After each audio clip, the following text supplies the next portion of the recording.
Hello, everyone. Welcome to another edition of Blue Blood on the Main Line. I'm your host, Curtis Sumpter.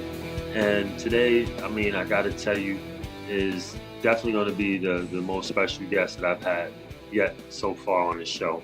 I want to introduce everybody to my boy, JJ Outlaw. JJ, thank you. I appreciate you having you on the show. Curtis, an absolute pleasure, my brother. It's an absolute pleasure, man. I mean, we had a lot of conversations. This is the first of this kind, but this is awesome, man. I'm proud of you, and I'm happy to be on the show. So it's going to shock a lot of people because this is obviously a Villanova basketball podcast, and anyone who knows Villanova knows you only through the lens of playing football. You know what I mean? So, you literally has like 0 buckets, 0 rebounds, 0 assists, 0 turnovers. I wasn't even in stat book. 0 minutes lost. Yeah. Like zeros across the board. 0 official minutes. 0 official minutes. But I mean, your time with the players during your era is, the sweat equity, is priceless. The time getting to know the coaches. You were there obviously as a football player, but as a friend to the program, you were there doing the trenches. When we had to try to build the program, and you developed quite a relationship with not only the players, but yet the Villanova men's basketball team coaching staff. So how was that for you during that time? It was everything for me. To be honest, I think, having that football and that basketball background, it was extremely important to continue that when I got to Villanova, even if I wasn't going to be part of the men's basketball program initially. And so, obviously developing those relationships, with our class, with you, with A-Ray, Jay Frey, and Mikey, and everybody in our class, it was important for me to be a part of that. And, I can't thank you guys enough for welcoming me. Sometimes on college campuses, the dynamic between basketball and football players isn't always good, but you guys always welcomed me like I was part of the family. You included me in everything that you could, and that meant a lot. And a lot of credit to you guys, but also to the program. Coach Wright, allowed me to be around as much as I could, during that time. And, that relationship has grown now, as he's somebody that I certainly look up to in the coaching ranks as well, and have bounced a lot of ideas off of in the past, and still do to this day. So it was everything for me. It was a part of my education. It was a part of my world. I understood. Well, first, real recognized real. And, from day one on campus, getting a chance to know you, I guess it might have been one of the first or second days, just kind of moving. We might have like kicked it in the lobby or something like that, and just kind of figuring out, finding out that we actually, played in a game against each other one time in basketball. Like I saw Thomas you, tournament, wasn't it? Guy. What was that? Tim Thomas tournament, wasn't it? Yeah, it was a Tim Thomas tournament. And I think it might have been like doing moving or whatever it may be. So it was kind of like, okay, so you hoop, but yeah, you playing football, Villanova. All right. So, and then that led to a conversation, and then it just led to ultimately, obviously, a friendship, not only amongst myself, but with that whole freshman class of incoming football players and basketball players. Like, we literally were a crew. It was 6 of us. And I don't know, maybe like 7 of you guys, but or maybe 12 of you guys. But I feel like that whole freshman crew of football and basketball players were pretty close that year. And it actually changed, like you said, changed the dynamic, because it might have settled some beef, just because of how close for a few years everybody was. For a few years. Yeah, at least for a few years. We were able to at least kind of minimize things, just because, we were so close and hanging out and looking out for each other. And it just, like I said, that whole relationship, it grew, and it actually grew even more to when you actually almost had an opportunity to be on a team. Like, so tell everybody about that. See, not a lot of people even know about that. Oh, and they if people don't. even know about that, they probably don't believe you. So They don't. let me Which is why I don't tell the story you. that much. Which is why I don't tell the story that much. Well, let me verify you and back you.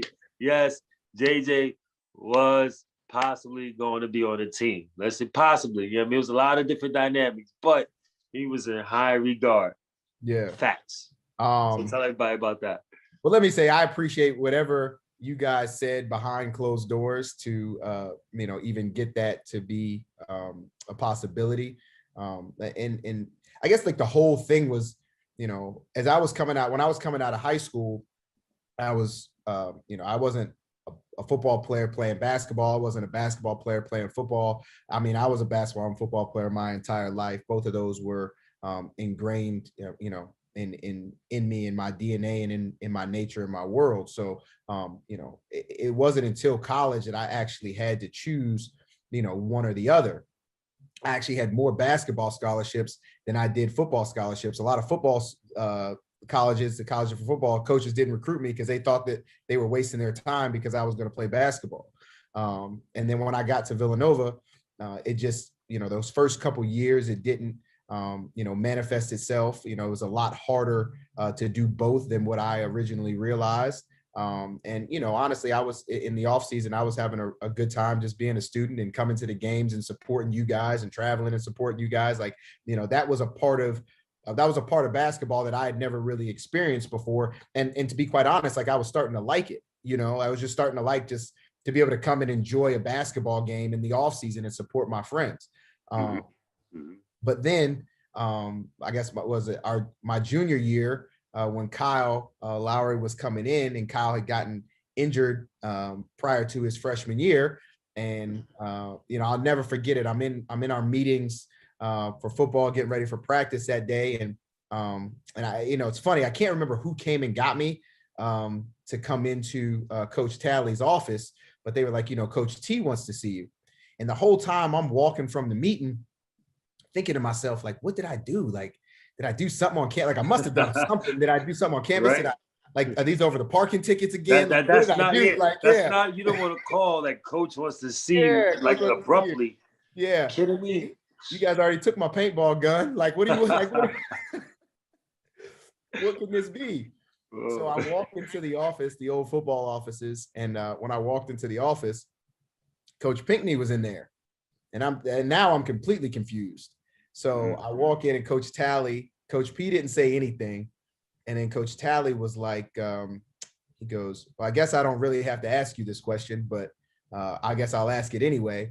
He said, to some effect, basketball team is going to be short on guards. So whatever the case may be, once the season's over, and we probably had maybe 3 weeks left in the season, 3 games left, no playoffs for us this year.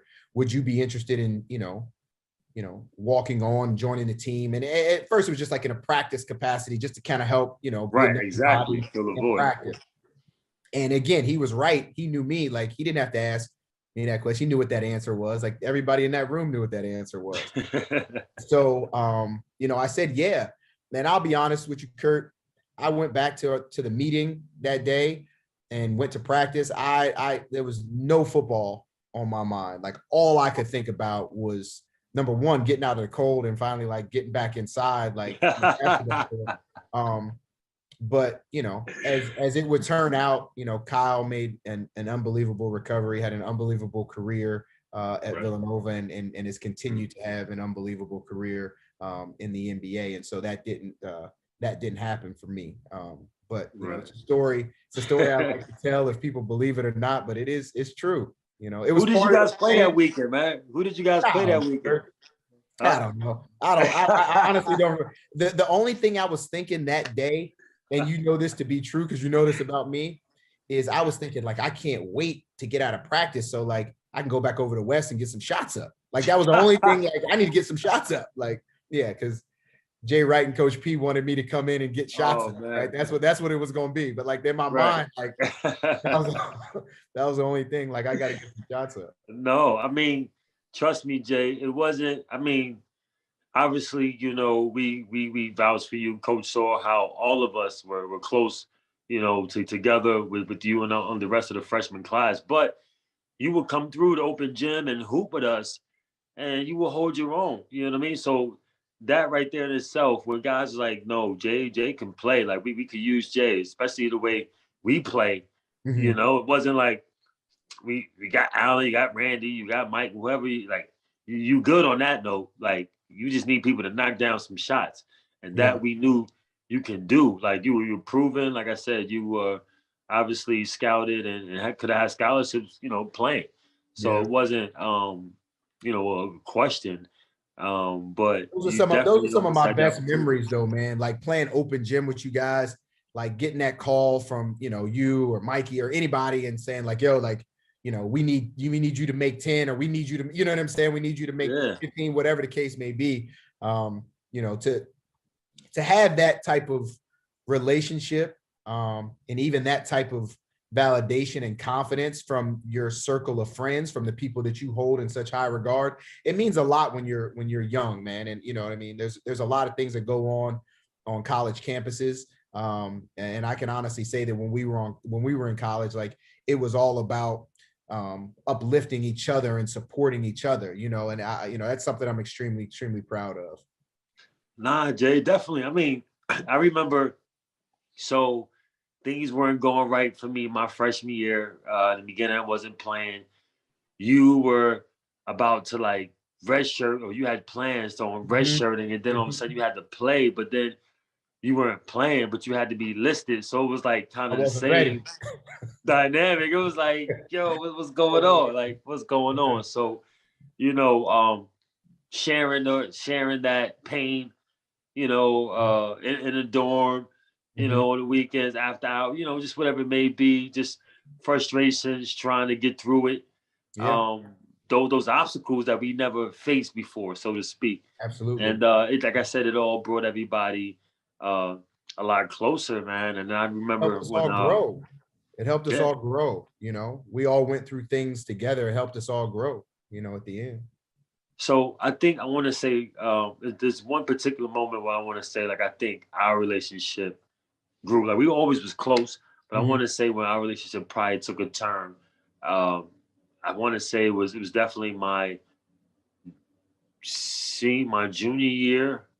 It was your senior year. No, I'm sorry, my Our senior when senior, I got our hurt the senior year. second time. Yeah, yeah, My yeah. senior when I got hurt the second time, and you lost your grandmother, Mm-hmm. I believe it Mm-hmm. was. Yep. Um, and after losing my grandmother, knowing how close you could be to a grandmother, knowing your family, it was crazy, and then so we actually bonded because like we were so hurt, like we Bonded lost over our pain. world. Yeah, yeah, Yeah, like, and yeah, we must have hung out like every day after for I don't know the rest of the year. yeah. We haven't stopped. We haven't stopped, really. We haven't stopped. Literally haven't Yeah, stopped. I think we became boys for life, like literally that moment.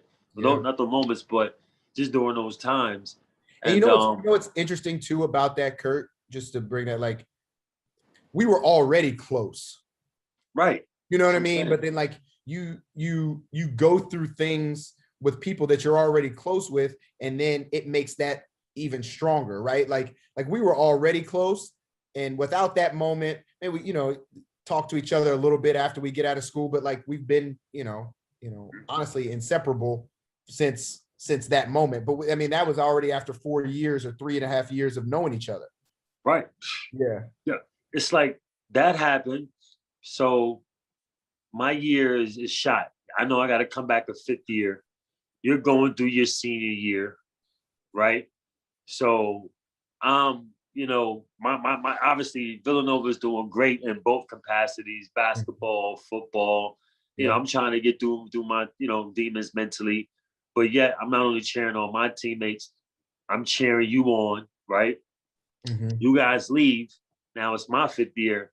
But it was the same thing. Now, did you leave? You was cheering me on. Like you was Yeah. still hitting me up, let's go, Kurt, and then, ultimately you came back in the area because you was still chasing the dream. And I think we just became each other's like cheerleaders. You know what I mean? So like I Yeah. was pushing for you. I knew what you was going for.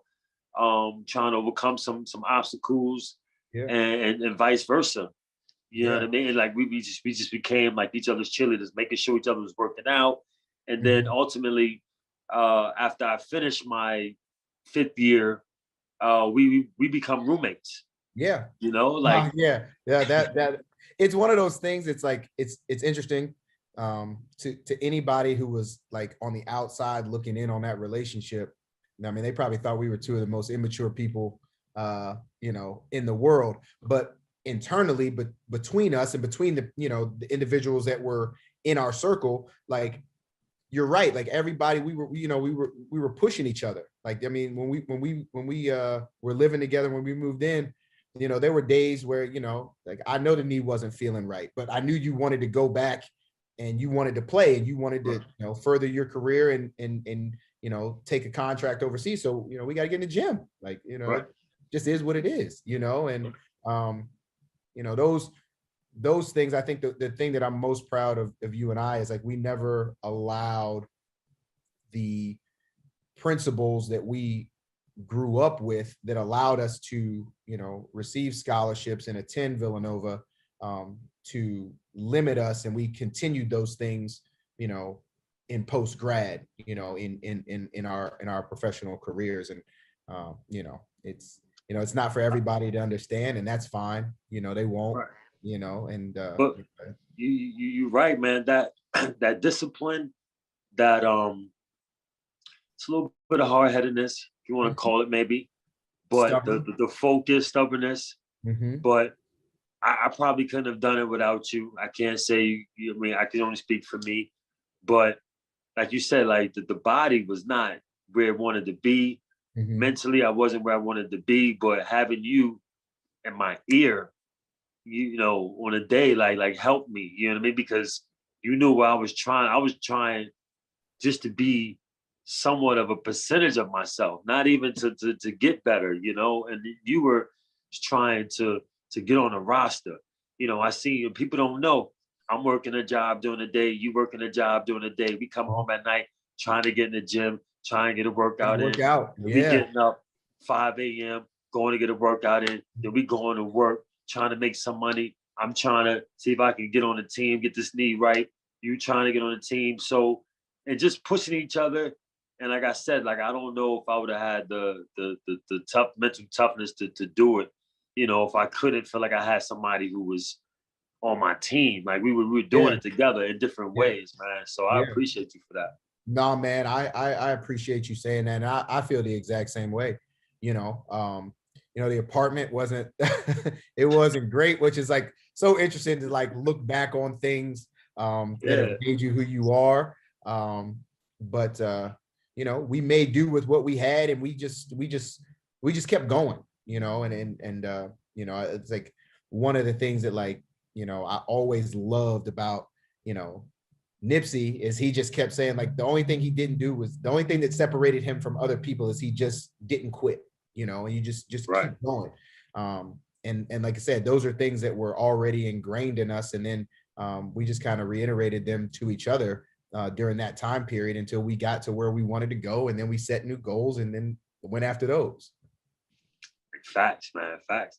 Let me tell you guys a little bit about our partners over at BetRivers Sportsbook. If you haven't signed up yet with BetRivers, now's the time, because they are offering a $250 match bonus for your first deposit.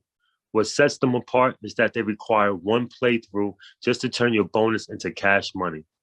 With their new Rush Pay instant approval, withdrawing your winnings is safer, more secure, and more reliable.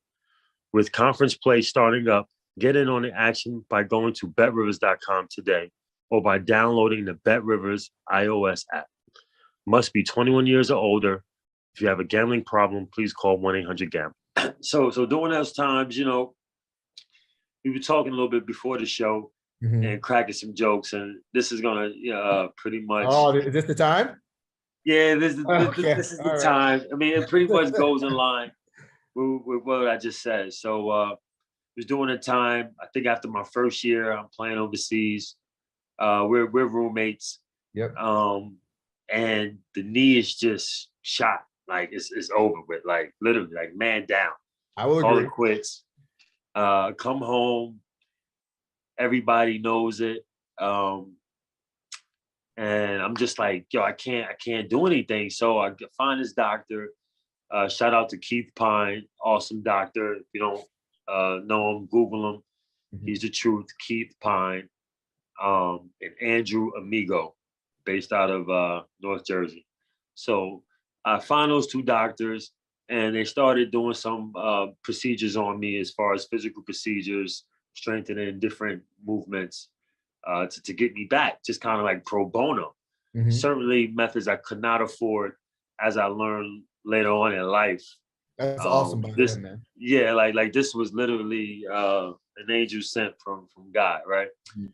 We're living together. So I'm at the point, JJ, like tell people, like I could not touch the backboard. I'm already 6'7", and Yep. I'm like not even a foot from the backboard if I put my arms up. Mhm. The knees were so bad, couldn't move, couldn't do anything. And you were like, yo, man, like I want to work you out, man. I want to like try to do some things, you Yeah. know. And I was like, Jay, man, like I'm just hurt. Like I don't. It was a fight, and like I know you knew me inside Yeah. and knew what I was made of, but the knees, and as you see now, when the body tell you something, it's a hard battle, man. Oh, Like it's a lot to when the get out body's there. talking, you need to listen, Yeah, yeah. and And it sometimes takes a that's a lot to very get out difficult there. thing to do. Yes. Yeah. And you convinced me to get back out there and fight some more. Yeah. And we had some workouts and stuff like that, and we had some one-on-ones and things like that. And It's just part of the workout, The yeah, yeah. one-on-one piece is just part of the workout. And it ultimately led to, I want to say the turning point where I think where I knew, like, all right, I really need to get my shit together, right? You dropped me. I'm not gonna lie. You made a Yeah. move.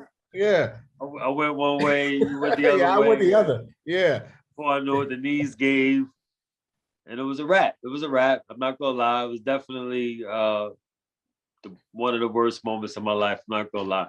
Wasn't But the absolute worst basketball moment. I'm not gonna the give you interesting that thing one. about that is though, is like we didn't make a big deal of it then. I mean, it's Who didn't make a big deal of it? You definitely made a big deal out of it.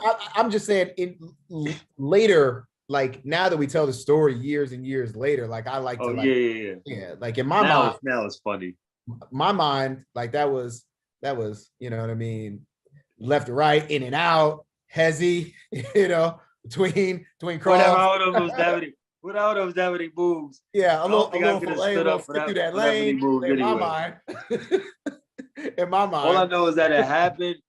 All I know is that it happened. It was like, Muhammad Ali going down for the first time. It was like, yo, is it really like that time? And it was like, like a wake up call, like just, Yeah. But and we it were, turned but things you were around. already in the gym, right? You know what I mean? Like we were already in the gym, and like again, Right. that set another precedent. Is like we stayed in the gym, like to Right. this day we've stayed in the gym. Maybe not, not together. You know what I'm saying? But like Right. stayed in the gym. Like it's for me. That work and that ethic of just whatever it may be, just being active. I know that for my job that it's imperative that these things work, that the knees work, that the hammies aren't tight, that the back doesn't hurt, like those things. And so it's not the same obviously as when we were playing, but being in, like you mentioned it earlier, sweat equity is something that I've built relationships on, friendships on, and ultimately my career on. And so just being in the gym and being able to continue to work and put days on top of days is important. And it's interesting because we didn't think about it back then, but we were doing the same thing. We were doing the same thing. Right. Some days And were I better think that's when I realized, you had a thing for that. You know what I mean? Like I saw you were like really interested and focused on me trying to get better, you know what I mean, in certain areas. And it was more not just obviously a friendship, in that regard, but also your mindset, like as a coach, which ultimately leads you down the path and career you went down. Because, I know when football wasn't going right, you had a decision to make. I remember being in your life during that time. It's not like football, you have like basketball. Basketball, you might have maybe like 6 years to figure it out, after post grad, to be like, all right, I'm done. Football at that time, I mean, you had a quick NFL Europe, and then you got to figure out like 1 or 2 years after that, or and like I said, I remember, what you were doing. You were doing the arena football, and like I said, going to work, and then going to try out for the Soul, and doing camps, and like people don't understand the grind, that was taking place to get where you are to today. Like you was trying it in all facets, and like I saw that, you saw it on my end. It was just, it's great. So when I hear people say they can't do something, or they work too much, I really don't understand it. Like it's hard for me to really understand that, because I'm like, I'll never stop working. I think like, there's a lot, there's different worlds that, maybe you and I don't understand, because, sports and athletics have kind of been our world for so long. And I consider that to be a blessing, because it's the only thing that I've ever wanted to do. But what people don't understand is it just doesn't come, right? Like it just doesn't happen. Like you're going to get knocked down, and that might sound like a cliche, and you're going to get knocked down. You're going to have to get up, like over and over and over and over and over again. And, if you don't do that, then like, you're not going to get to where you want to get, and you're going to have to eat shit. I mean, it's just the way it is. Like, you're going to have to start at the bottom, and you have to work your way up, and you're not going to be treated well. You're going to work a lot of thankless jobs. Like people, you know what I mean? It's all part of, a process for, and for me, and for you, it's just putting one foot in front of the other, like every day, man, trying to get better, and trying to get to a point, in life of just happiness, and then again, like I said before, then you set more goals and you go after those. Like it, like it doesn't stop, It doesn't. So what ultimately led for you to transition from like, what, my football career is done and I want to get into basketball. I don't want to go into, using my communications degree. I want to actually go into basketball. What happened with that?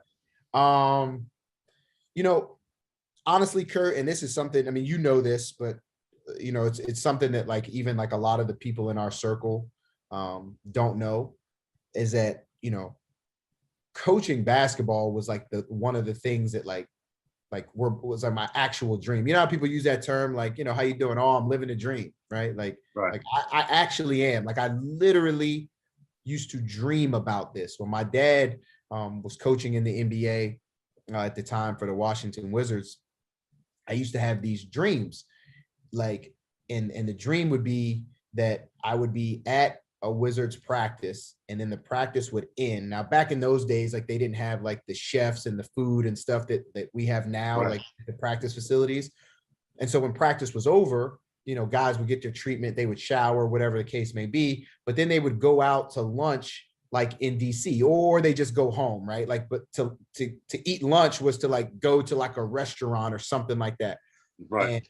And the dream was so clear to me. I would be ending practice, right?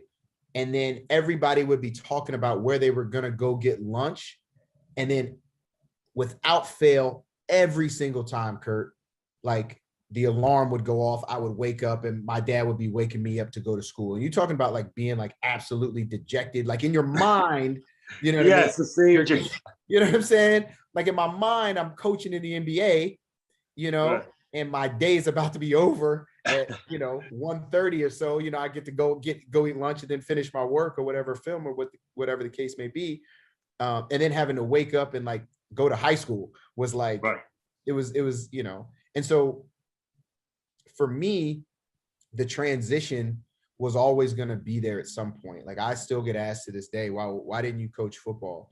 Because the reason I didn't coach football is because I've always wanted to coach basketball, and that it's just simple as that.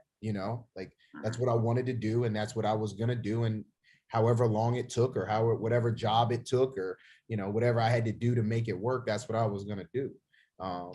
And I honestly, I feel like I'm living my dream. Living the dream. Yeah. Jay, and that's so good to hear. And obviously I knew that, but it was, I wanted you to share that with the audience, with the fans who didn't know just, your true background. I mean, you're a hooper at heart. I mean, don't get me wrong, football was there and you were great at it. I mean, I remember going to so many games, there cheering you, cheering the rest of the guys on, Mark, AJ, Mo, C-Pole, just everybody. Shout out to a great group of guys, man. Those dudes are great. Yeah, those guys, man. Oh man, the Keys, those guys did an awesome job there.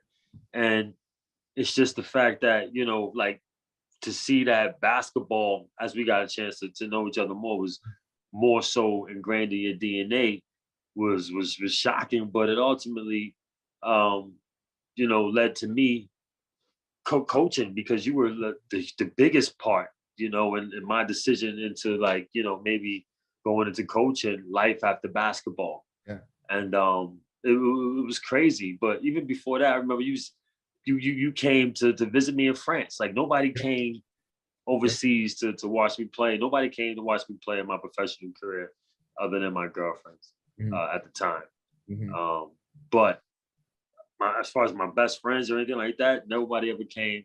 You came out there. We had a great watch the Super Bowl. Watch the Super Bowl. It was my 24th birthday. Yeah, it was a Super Bowl between the Steelers and the Cardinals, right? I think. Steelers and Cardinals. Yeah, Antonio Holmes. His own catch. Yeah.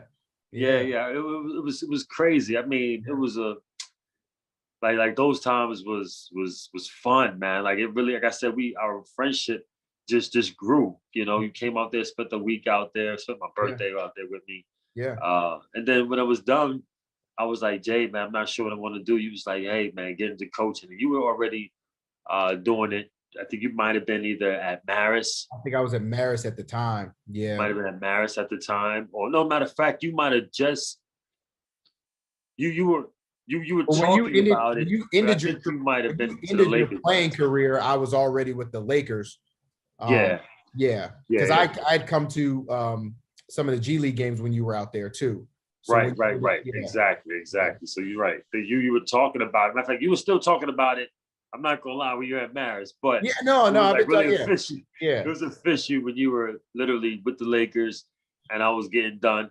You actually saw me play my last game. It was kind of like you saw me and Kobe play our last game.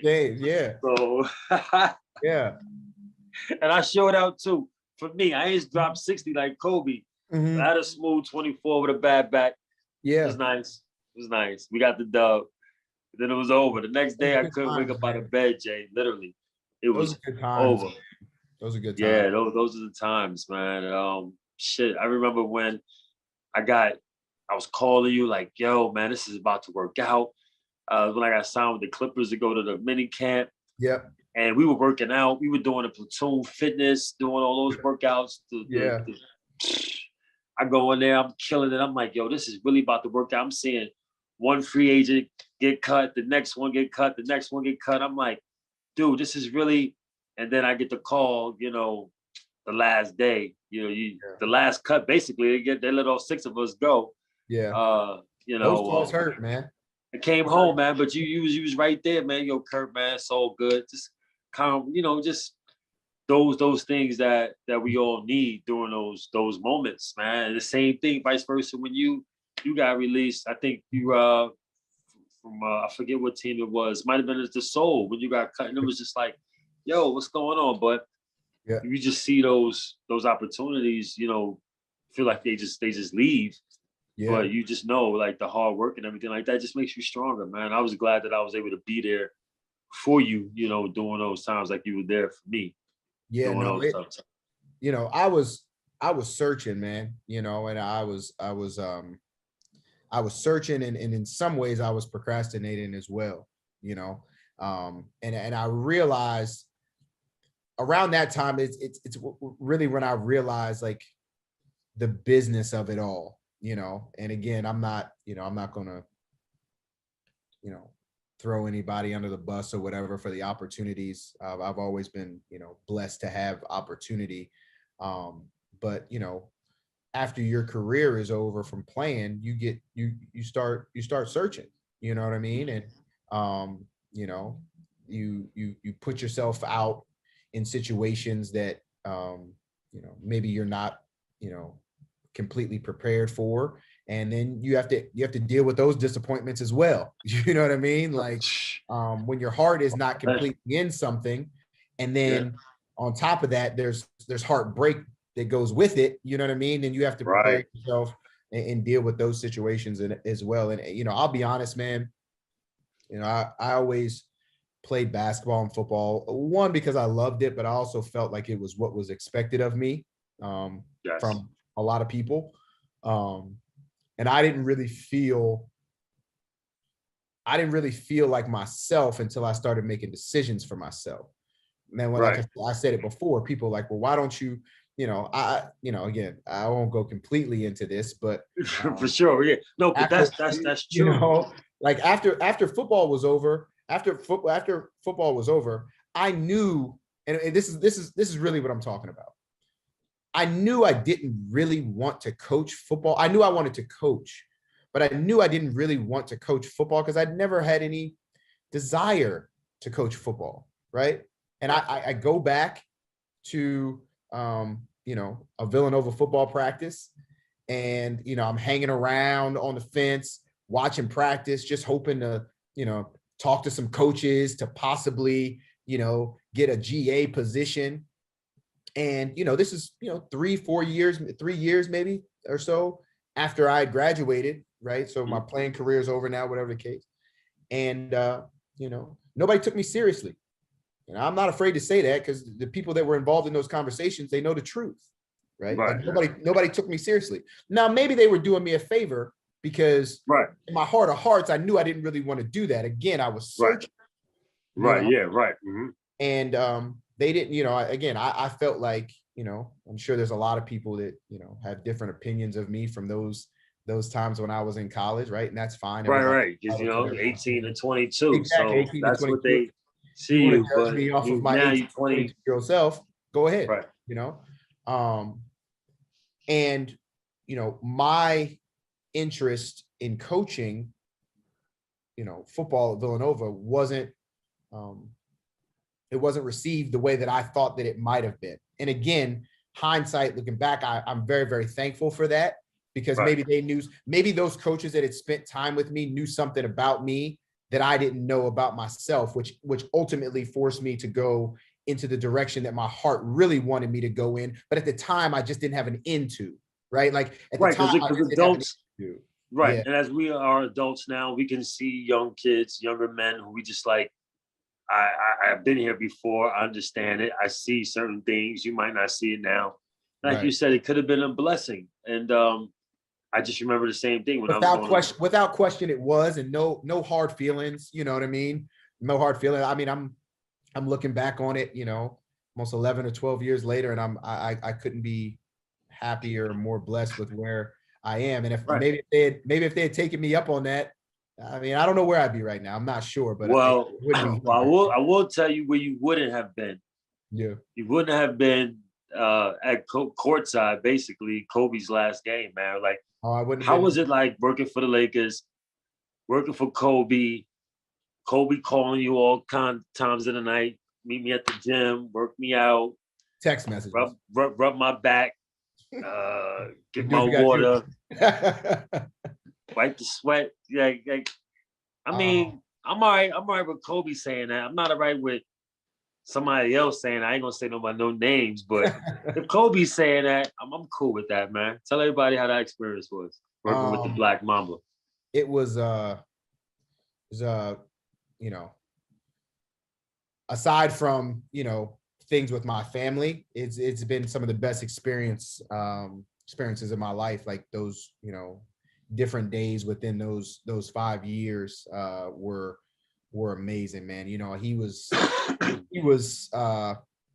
bigger than life then, right? But you didn't really know it. You just taking every day as it was coming, but you knew that he was bigger than life, and you knew that like the things that were happening weren't normal, but then in some ways they were, right? Like, you know, when you're with someone every day for that amount of time, for that long, like things just become normal. But like, you know that like this isn't a normal experience. Like most people's first 5 years in the NBA, they don't get a chance to spend it with Kobe Bryant every day. You know what I mean? And you don't get a chance to, you see all the memes and, you know, the stories or whatever the case may be about, you know, the blackout workouts and the 5 a.m. workouts, but not everybody got a chance to be there. Or like you said, was getting those texts to be like, you know, this is what time we're working out. And like, that's just the end of the text. So like, that's just it. You need to be there. You know, you need to be there at least an hour before, because you can't walk in after him, right? Like you have to be there before him. Like that's the right look. You walk in after him, then like that's not the right look. So, you know, whatever it is you got to do, whatever time the workout was, like my thing was just I'd just be there 90 minutes before the scheduled time, you know. And then if he walked in 30 minutes late, then that's just what it was. But you know, I was gonna be there.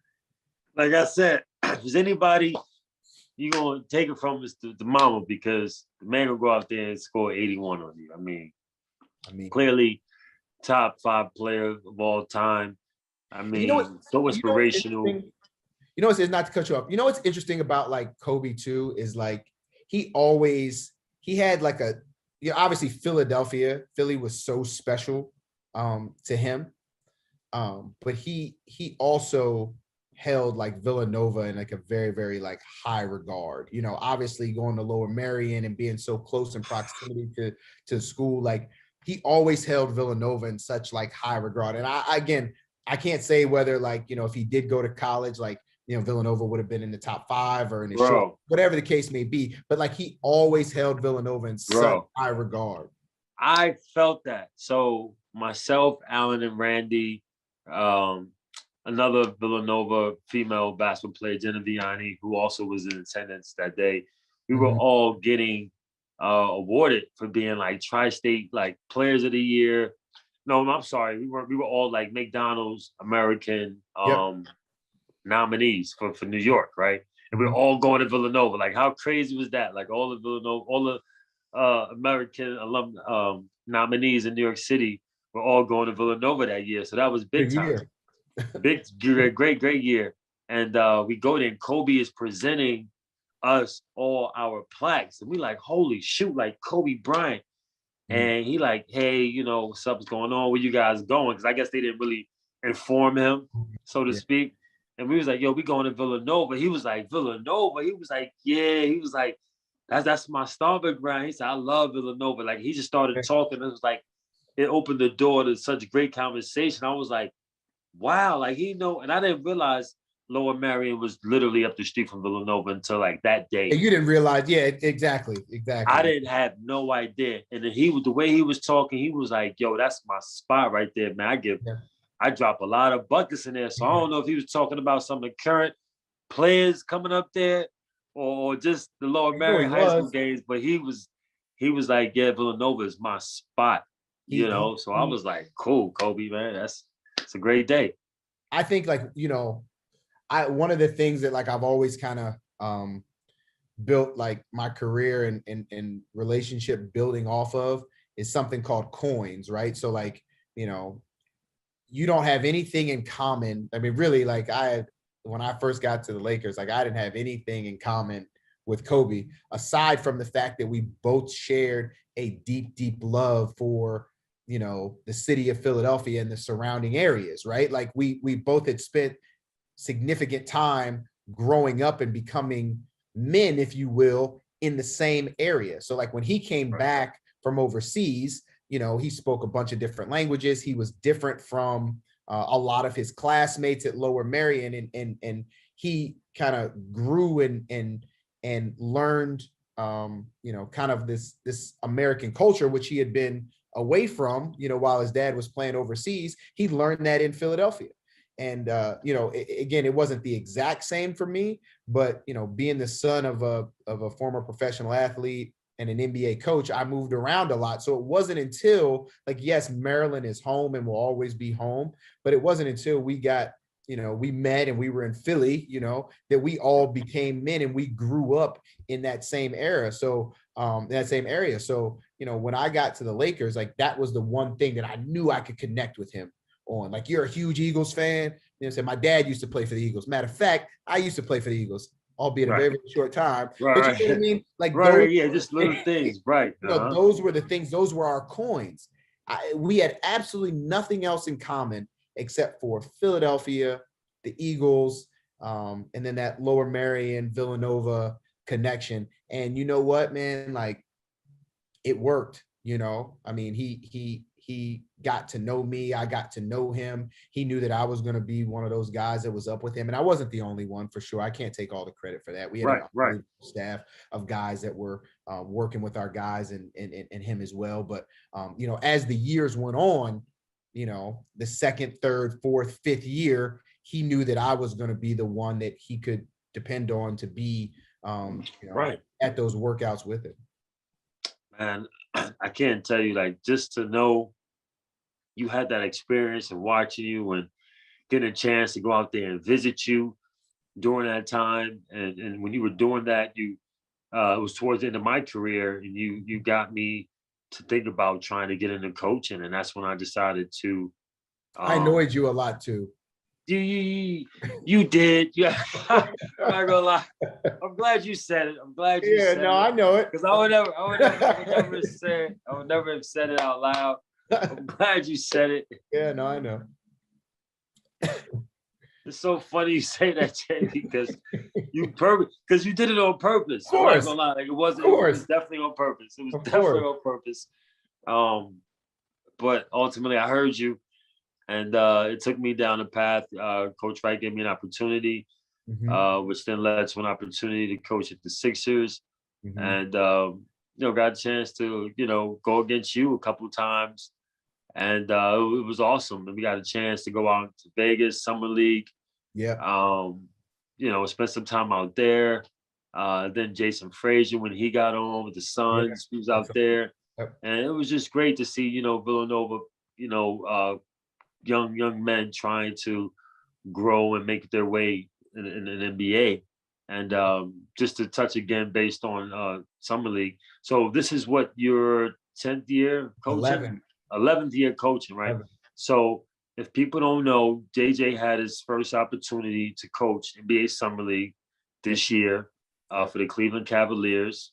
And did really, really well. I mean, got a chance to coach one of the top players in the NBA right now, rookie, and potentially the rookie of the year, and Evan Mosley.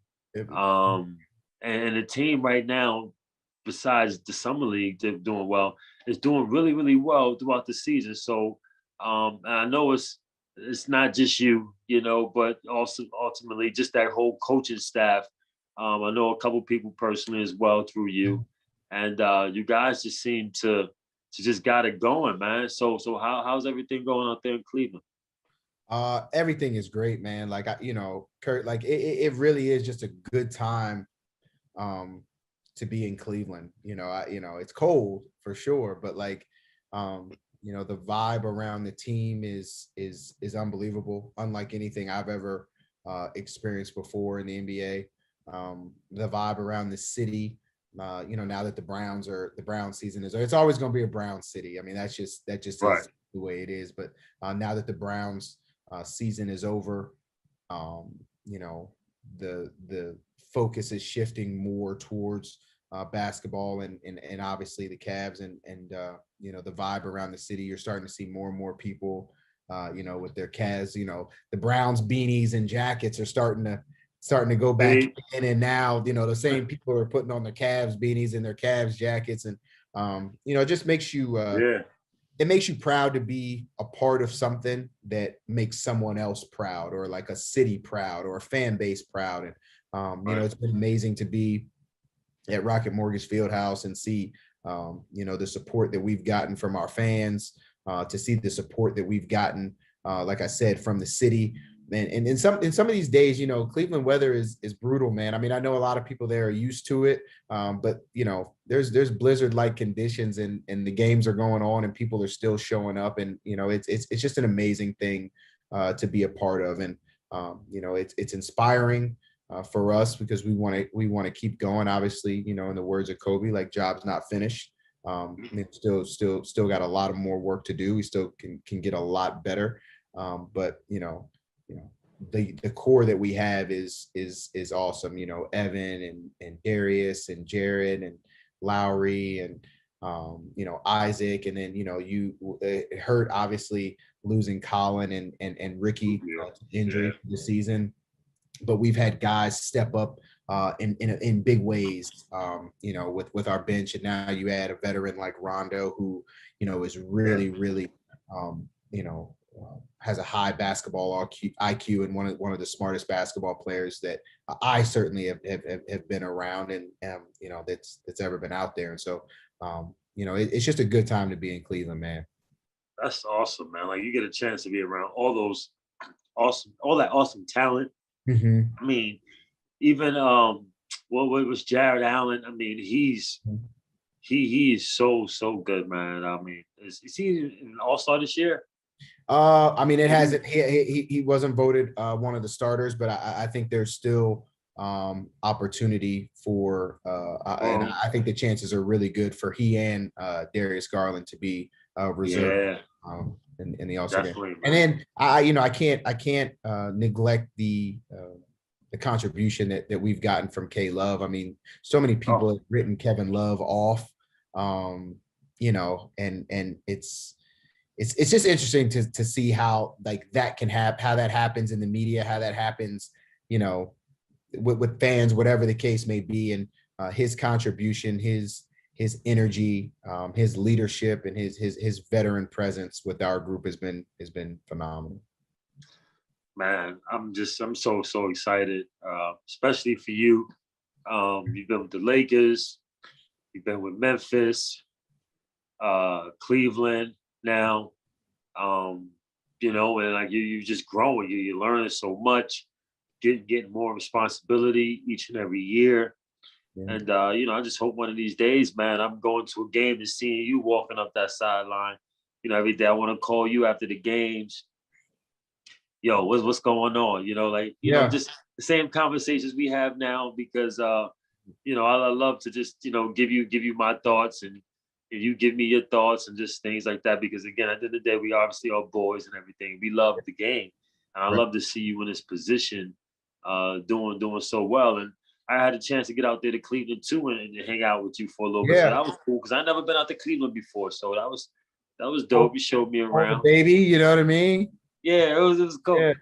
I want to get out there. You don't like being that high off. She's not used to being that high off the ground. Nah, she's not. She not. Trust me. She not. She was definitely trying to get away from me, but she'll get used to it. She'll get used to it. So, but Jay, man, I mean, so now so after Summer League, I know it was like USA, you know, USA team was working out. Yep. They're getting ready to go over there for the Olympics. And everything comes full circle. So again, you know, just your ties to the whole Villanova basketball team and community and staff. Like I said, like you are a special friend of the program. And coach, you know, gave you a nice little shout out. Oh man.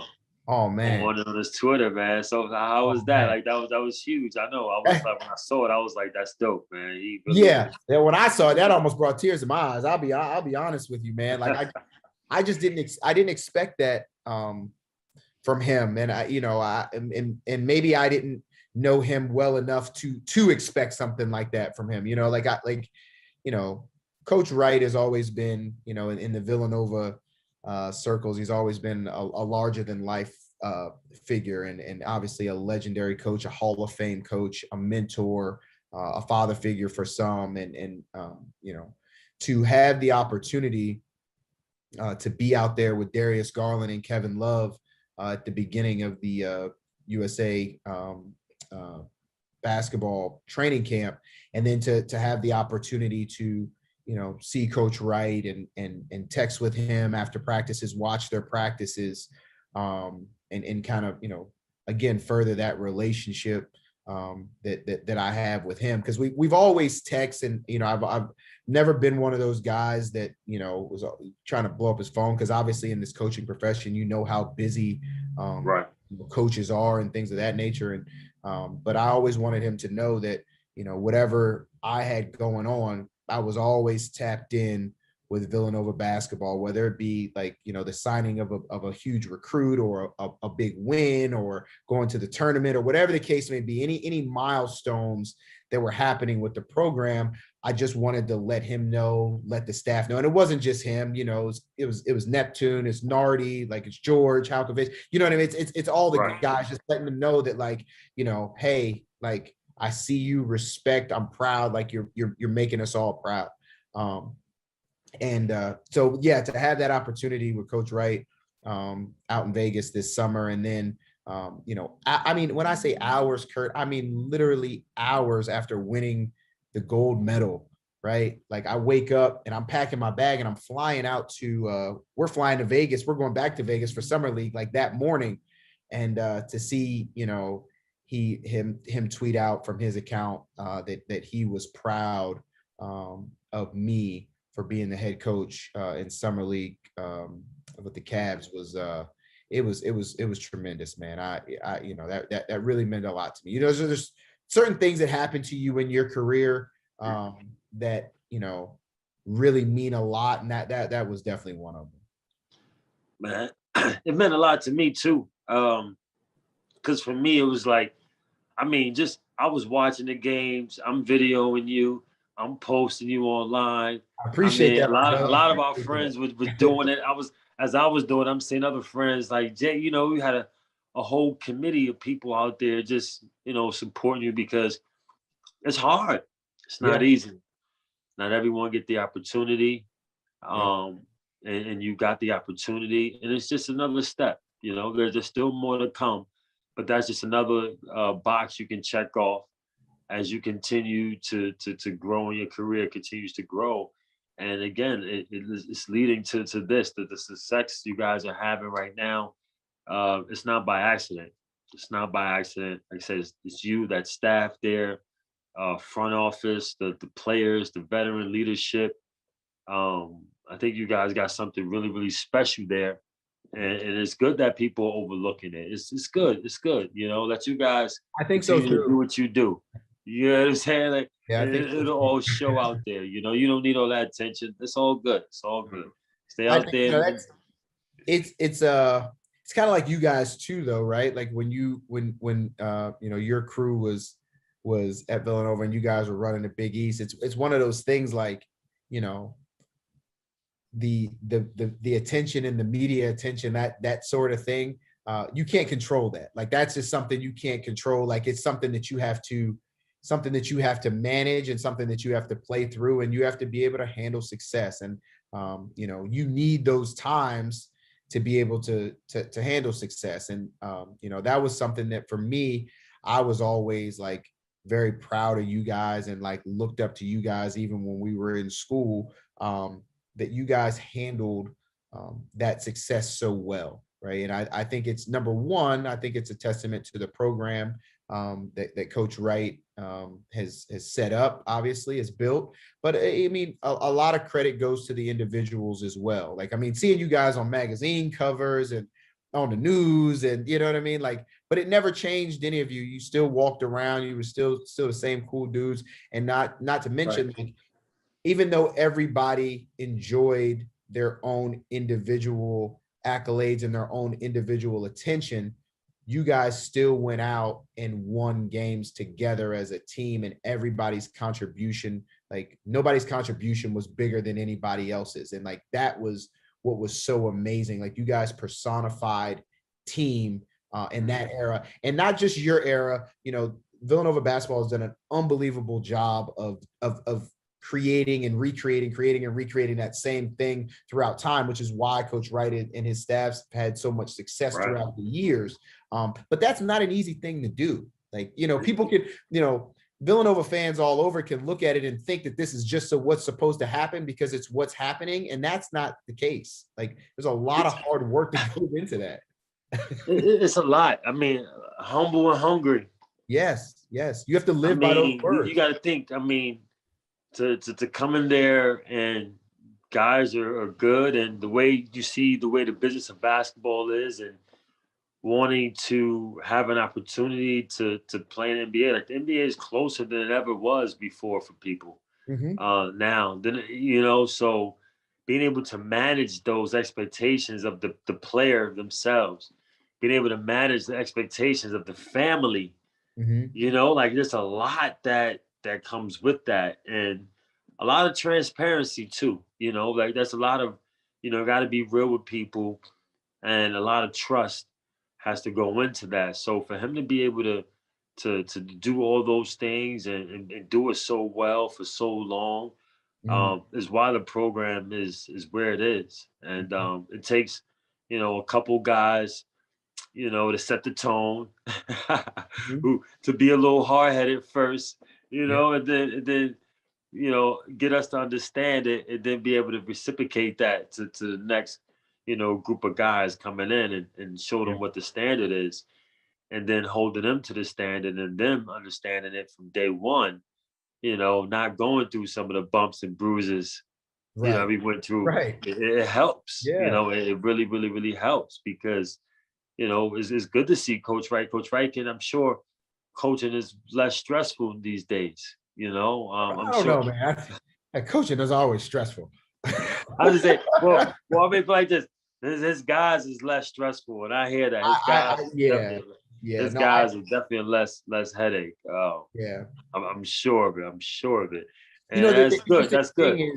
The interesting thing is, like, when you guys were there, when your class was there, and as great as your class was, it was still in like the infant stages of being built as far as like Coach Wright in his career, right? Where like now, in his Hall of Fame career, he's gotten the program obviously to where he wants it, 2 national championships, and the things are kind of it's just kind of moving right now. But I think when you start talking about where Villanova basketball is right now, I think that maybe a lot of people don't give enough credit to where it started under like the Jay Wright era, and how much work and how much went into that, and how much getting the right pieces, the right character people, the right Villanova men in that program to allow it to be where it is now, 2 national championships and a Hall of Fame coach later, countless, head coaches that have come from the Jay Wright tree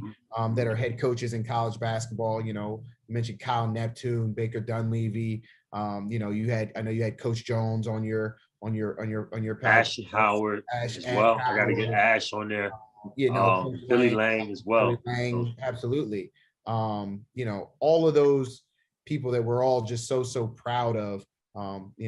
They all played such a tremendous part and had a huge contribution in building it and then getting it to where it is now. And even where it is now, man, it's gonna be so much better even going forward. Like that's just the way. It's just the way it works. Like those guys are playing in a new arena. Like it wasn't like that when we were there. Man, all this stuff he's talking about now is, he talked about as recruiting me and the other guys, and he said it. I mean, I say it all the time. He said, "You guys will probably never see it, but I need you guys to help me get it started." And trust me, once we get it started, we'll thank you. We'll thank you guys for it. And essentially, and we had an opportunity to win it still while we were there. Absolutely. But he knew that it was not going to be easy. He knew that it was going to be work.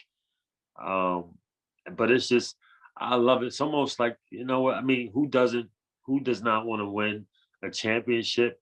Mm-hmm. But I feel like I've won more than once, and not just because of those 2 national championships. I feel like I'm winning every day just by having this on, because now it's so recognizable. Like people, you know what I mean? Like when I committed to Villanova, some people said like, where is that? Like Villa who? I was like, what? Yeah. They were just expecting the bigger schools. And now it's like everyone knows. I mean, if you wasn't on Wall Street, you wouldn't have some idea who Villanova was. But now everyone the wildest thing. That's the wildest thing is like, I still get like Villanova has a football team. Like, like people don't know. Now people still don't know that, Right. Right. The two national championships, the two national championships in basketball hasn't done anything for people to know football program. You guys got two national championships too in football, right? Yeah, yeah. I mean, we got one. One. I thought you guys had two. Yeah, we got the one, and Coach Ferrani is doing an unbelievable job, and his staff is doing an unbelievable job. Chris Bowden, obviously, offensive coordinator, and they're doing tremendous things with the program now. Since Coach Talley's left, so extremely proud of them as well. And they say it all the time when like you come into Villanova, no matter what, doesn't matter if you play a sport, doesn't matter, student, that doesn't matter, right? Like these are going to be your friends for life. These are the people that are going to be in your wedding. These are people who are going to be at your wedding. Like, Villanova, you're going to have Villanova pride forever. And as an 18-year-old or a 17-year-old, if the case may be, like you walk onto the campus and you're just like, whatever, like I'm just here to hoop. I'm just here to play football. I'm just here to get my degree, whatever the case, whatever your motivation at the time. And then once you've put in your years, once you've put in your blood, sweat, and your tears, and once you've graduated and you're looking back on it, you couldn't be more proud to have like that V on your chest, like, or, on your wall or whatever the case may be, to rep, where you come from. And just, the group of friends that I have, like, my same friends, like it's just amazing to still be in touch with everybody. I mean, thank God for social, network and everything like that. Just being able to communicate with everybody. But I mean, seriously, like my best friends are from Villanova, other than my friends from Brooklyn back home. Right. And it's just amazing. That has absolutely nothing to do with like sport or anything, right? Like that's a unique experience, or not, I should say, not a unique experience to sport. Like, that just comes from being part of the family, being part of the community. Yes. Yeah. Unbelievable, man. Unbelievable. So where you at right now? Tell everybody. I know you're on the road traveling. It's right before All-Star break. Yeah, it's we're on the road right now. We just left today. I'm at the Post Oak Hotel in Houston, Texas. You dropping the Addy on the chat, you location, you in H-Town? Yeah, if it wasn't such a dope hotel, I wouldn't have said that. But it is. It is. It's like that. Right. I hear you. Well, shoot, I'm gonna pull up on you. Tell my sister to pull up on you. She out there. Pull up, man. Pull up. We tell my sister and my little nephews and everybody pull up on you, man. I'm here. I'm not gonna give out my real number. Drop some tickets tomorrow, man, for the game. Let me know. Let me know what you got. Let me know. No, I'm joking. But who you guys got next after that? So I know you guys should take them. I mean, I'm not gonna. I know Houston is a very, very athletic team. You know how that goes. Yeah, no, it's the league. Everybody's capable of winning on any night. So, just coming out, being detail oriented. All right, that's generic talk. But it's true though, Kurt. It's true. I know it's true. I know. It's H. First of all, it's very true because it's definitely H-Town. H-Town, Miami, exactly. LA. Yeah. These are the cities you can drop L's. Atlanta. These are the cities you can drop an L if you ain't. But even us, right? Might drop one. It just it can happen. You might drop one. On a back-to-back, possibly. But we play Houston tomorrow, and then we got Charlotte on Friday, and then we go back home. Okay. Charlotte. I'm trying to think who. That's your old stomping ground too. I have to say your dad used to coach out of Charlotte. Yeah, my dad used to coach in Charlotte. I mean, Charlotte's a really, really good city, man. It's a really, really cool city. Nah, Charlotte's really dope. My cousin lives out there now, and it's grown so much just to see it. Like, yes, Charlotte's a very, very, very nice. That's how you know you're getting old, man. When you consider cities to have grown so much, that's how you. Yeah, right. Yeah, no doubt. Man. But Jay, I appreciate having you on the show. Oh, brother, I appreciate you having me. This time means a lot to me. Like I said, you not only a friend of the program, you're a special friend of mine.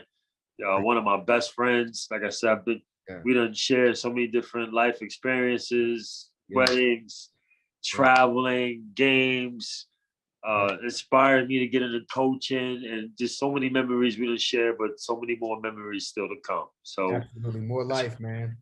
For sure. So I just want everybody to know JJ Outlaw, not only was he one of the top receivers in Villanova men's history, but also had his opportunity to be on the men's basketball team as well due to certain circumstances. But regardless of all of that, one of our all-time favorite people and players.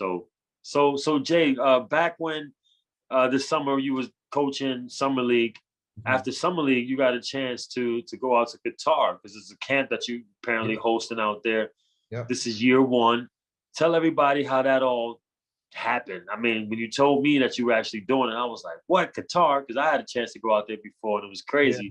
So to know that you went out there, actually stayed in the same hotel. Yeah, so how did that all work out?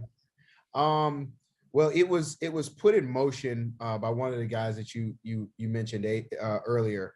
Aaron Jones, who graduated from Villanova, got his another Villanova guy, Villanova football player, Dr. Aaron Jones, and he is working at the American School of Doha out there, and he put me in contact with the men's basketball coach at the ASD, is American School of Doha. So he put me in contact with the men's basketball coach at ASD, and to begin with, it was just a kind of a thinking session, if you will, during COVID. And, they were shut down and we were shut down. And so we just get on Zoom calls, much like this. His name is Andrew Dodd. And so Coach Dodd and I would just get on Zoom calls and, talk strategy and talk plays, talk sets, talk philosophy. And it just kind of manifests itself into, me wanting to go over there, experience, culture in Qatar, experience culture in Doha. Also to have the opportunity to visit one of our best friends and his family as they're,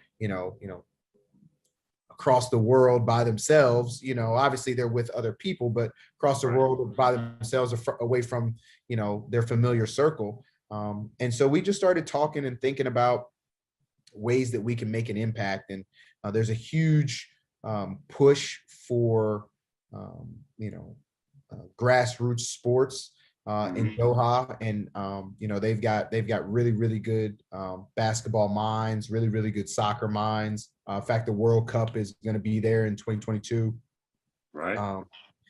And so they were excited about the possibility of me coming over, and I don't think they were as excited as I was to go.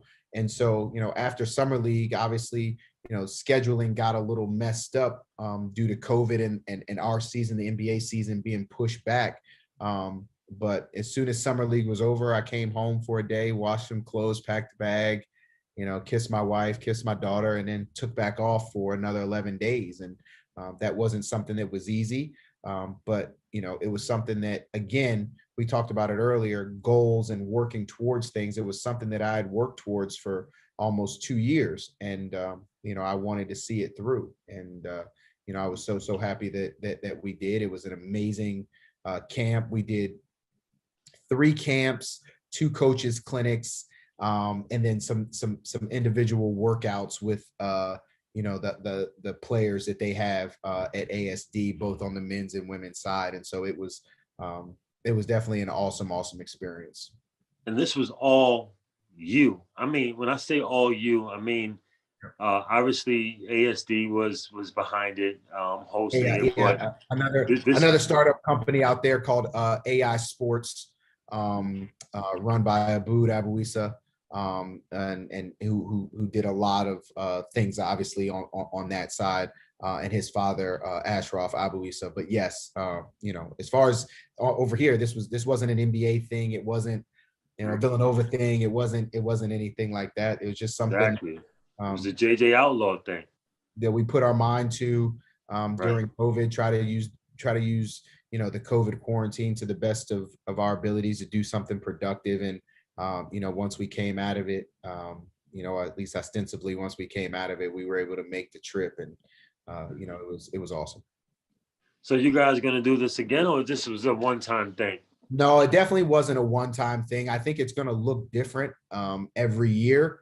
I've put a lot of trust into Coach Dodd, and again, Abu Issa, put a lot of trust into them on that side of things to kind of facilitate different venues.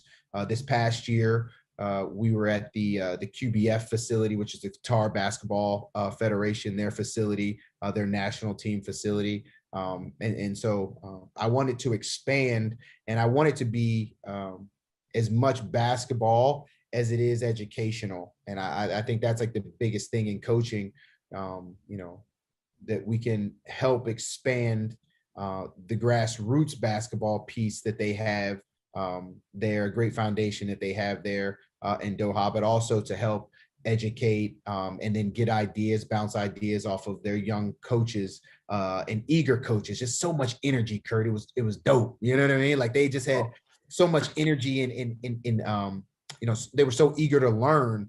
That's what really, like, aside from like some of the jet lag and like being tired and like that sort of thing, like that's what really kept me going, is like their eagerness to learn. Right. It gave me an opportunity to grow and become better in a lot of areas. And so for that, I'm forever grateful. But yeah, we're going to do it, for as many years as we can and continue to make it better. And like we said earlier in the show, man, like you think, keep putting one foot in front of the other. You set goals, you accomplish goals, and you set more and you try to accomplish more, man. And this is just another example of that. Jay, man, I can't tell you how proud of you were. I was of you, because it gave you the opportunity. You're gonna be a part of it too, man. We need you over there too. We need you. I'm definitely need to get back over there. I talked to some people. They said they missed you over there, man. Yeah, I mean, I was over there with Joel. Yeah. And remember, I was over there with Joel. I was telling you, Joel's the truth, and you were like, "Yeah, all right, Curtis, this is the NBA.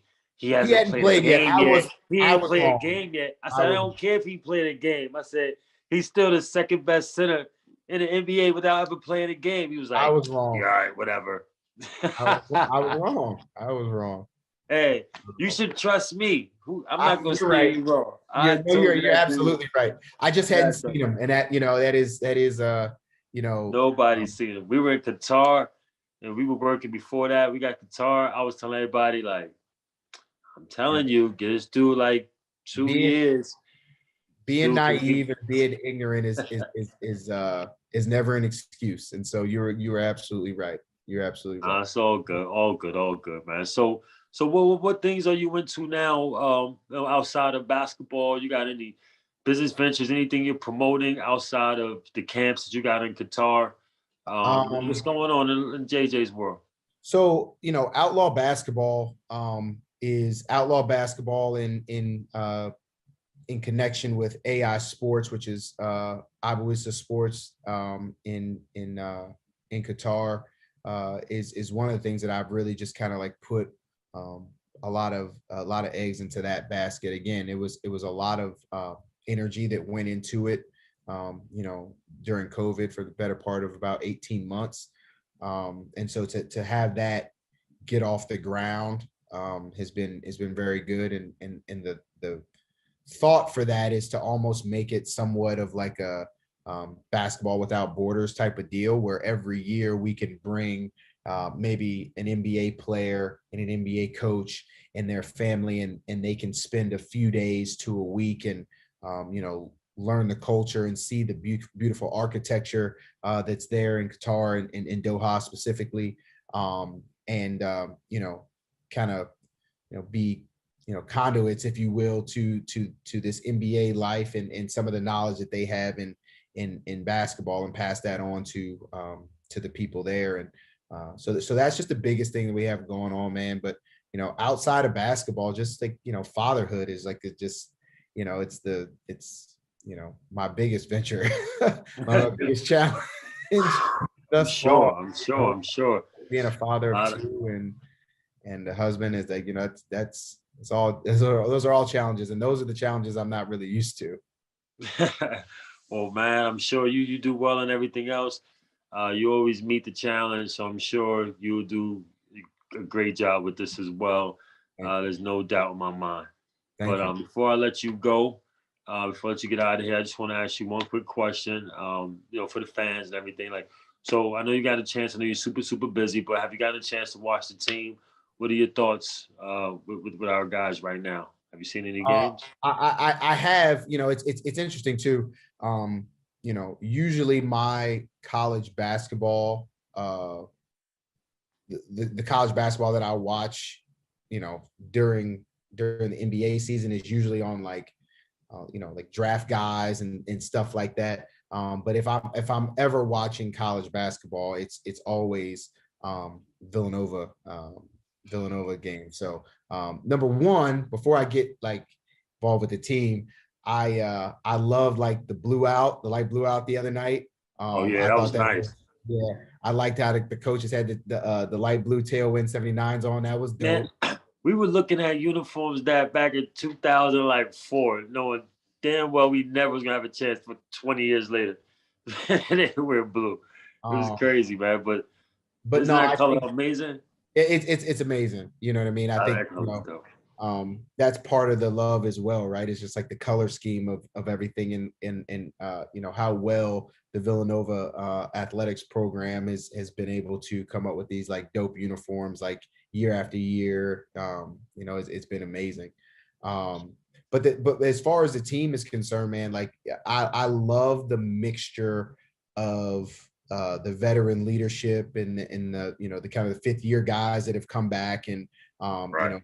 poured everything into the season. I know there's been some injuries, and so that kind of made it a little bit easier to come back for a fifth year. But again, in a world where everybody is trying to get to the NBA, in a world when everybody is trying to get paid, in a world when everybody is trying to further their careers professionally, to have 2 to 3 individuals that are so dedicated to finishing a job and finishing a job on a campus like Villanova is, like I said, man, we said it before, but it's such a testament not only to those guys and how dedicated they are and bought in they are to Villanova and Villanova basketball, but also to the program that Coach Wright has built, essentially from the ground up. The guys aren't trying to just leave and get out of there as quickly as possible. These guys are actually coming back for years that they have an option to come back and play. And I mean, that just speaks so much to,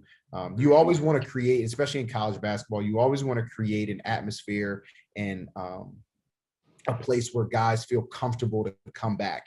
And right now, Coach Wright he's gone above and beyond that. He's created a place where guys don't want to leave, and that's Right. even better.